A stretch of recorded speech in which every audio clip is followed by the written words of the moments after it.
All right, equality. People have warm, fuzzy feelings about that word. Libs obviously love it, almost as much as they love Burning Man or burning Minneapolis. And conservatives want to make sure that you know that they're for equality, just not that kind of equality. More on that later. But is full equality a good thing to aim for? That's the question Murray Rothbard answered in his 1974 essay, Egalitarianism as a Revolt Against Nature. Can accuse him of burying the lead.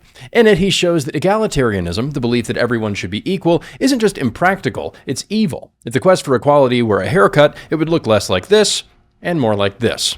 So why is egalitarianism evil? Well, as the title says, Rothbard sees it as evil because it's fighting against nature. It's a rebellion against the way the world is. It comes down to a basic difference. We believe that nature is authoritative. There's intention behind how it works. And when you look at the world, you see all kinds of inequality. People are born in different families, different climates, different countries, in different times. We're different sexes, have different genetics, different religions, different abilities, energy, and interest. Some were rich, some were poor. Some were raised by Scientologists to believe their soul was occupied by alien ghosts. Some were raised by a DVD case and can do a perfect impression of this guy. Coming soon to theaters. But what do egalitarians believe about nature? They believe that all of these variations are inherently immoral and they should be evened out. Here's Rothbard. At the heart of the egalitarian left is the pathological belief that there is no structure of reality, that all the world is a tabula rasa that can be changed at any moment in any desired direction by the mere exercise of human will. They think they can sculpt reality into whatever shape they want. Some cults drink Kool-Aid, and this one eats Play-Doh. And Rothbard's right that it's a belief, but it's not an intellectual thing. They see people doing better than them and they're envious, so they demand that everything be flattened. The intellectual stuff comes later to rationalize the envy. It's a two-way street. There's the envious and the guilty. I'll let you figure out which is which. This is the Lord's work right here. And this is a good white woman, man. She's showing her deeds, man. So, how do they try to fix inequality? There is one and only one way in which any two people can really be equal in the fullest sense. They must be identical in all of their attributes. For Rothbard, true equality can only exist in a creepy dystopian world where everyone becomes in essence the same, where we're all genderless pods with matching jumpsuits, like Blue Man Group, but less sexist.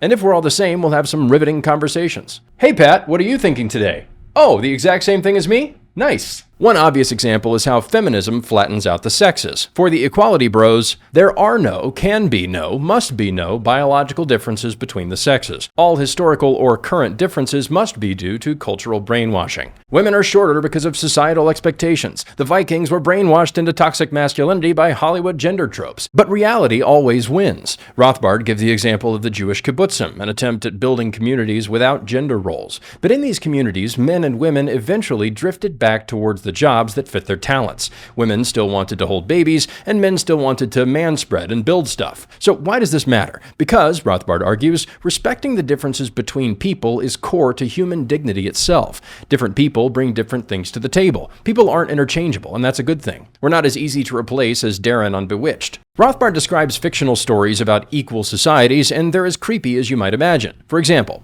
the British anti-utopian novel Facial Justice by L.P. Hartley, in which envy is institutionalized by the states, making sure that all girls' faces are equally pretty, with medical operations being performed on both beautiful and ugly girls to bring all of their faces up or down to the general common denominator. That must have been what happened here. But that's what it would take to make everyone equal. If you want people to get the same results, they have to act the same. And if they're going to act the same, they have to be the same. Of course, that won't happen by itself, so if you want it, you have to force it. Egalitarians have to impose their will on the world, and that means fighting with the nature of the world. An equal world would also require that everyone be equally good at everything. That means no more experts. Everyone would have to be equal parts plumber, open heart surgeon, and pizza delivery guy. It's only fair. No one would know more than anyone else. There would be no one to learn from. But real people have strengths and weaknesses. In an egalitarian world, there's no room for achievement. There's no room for real diversity. It's like a symphony where everyone plays the kazoo. But this is a different argument than you'll get from most conservatives. They'll say they don't want equality of outcome, but equality of opportunity.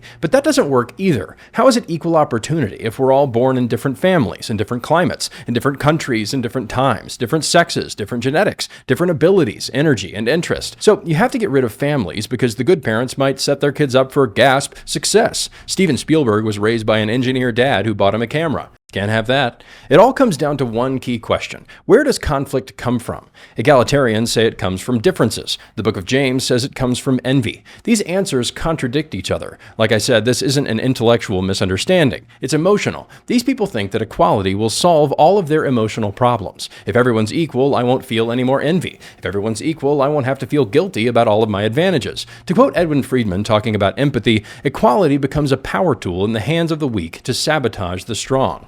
No one would want facial justice but ugly people. No one would want the abolition of SATs but the people who can't get a good score. And I would argue, no, the problem isn't with these test takers. The problem is with the tests themselves. It's an ideology of the unsuccessful, used to rationalize their failures and pull down their betters. Equality is cope. We'll never have an equal society, and we shouldn't try. The best thing they can hope for is a lot of this. And this is a good white woman, man. She's showing her deeds, man.